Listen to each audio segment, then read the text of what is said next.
আলাইকুম বন্ধুরা, কেমন আছেন? আশা করি আপনারা সবাই ভালো আছেন। আলহামদুলিল্লাহ, আমি আপনাদের দোয়ায় ভালো আছি। গ্রাম বাংলা থেকে রুকসানা বেগম বলছি।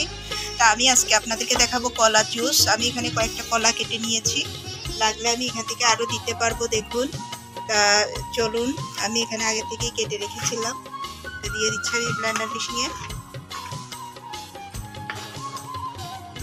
তা বন্ধুরা, সবাই দুধ দেয়, আমি দুধ দিব না, আমি আজকে লেবু দিয়েই বানাবো। কারণ দুধ সবাই খেতে পারি না, কারণ কেন, দুধ খেলে অনেকের পেটে অসুখ হয়। আমি এখানে একটা লেবু কেটে রেখেছি, লেবু দিয়ে দিচ্ছি। আর এখানে নিয়ে দিচ্ছি ভ্যানিলার ফ্লেভার হওয়ার জন্য ভ্যানিলা পাউডার দিচ্ছি পরিমাণ মতো,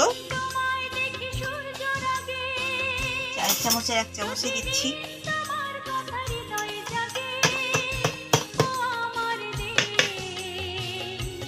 বন্ধুরা, আমি 6 গ্লাস কলা শরবতের জন্য আমি 6টা কলাই দিয়েছি।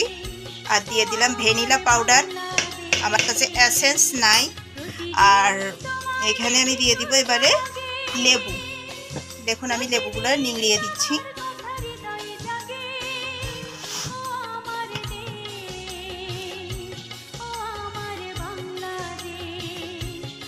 পরিমাণ মতো দিয়ে দিচ্ছি চিনি, আমরা একটু চিনির সংখ্যাটা বেশি খাই। দিয়ে দিলাম চিনি।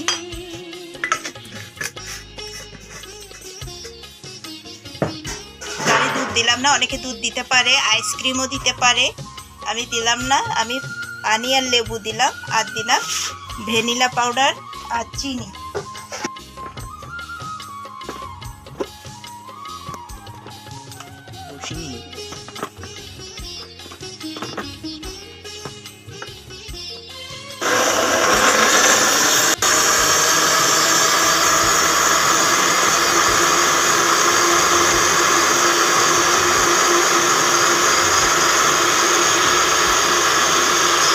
ঘন হয়েছে, এখানে আমি আরো পানি অ্যাড করব।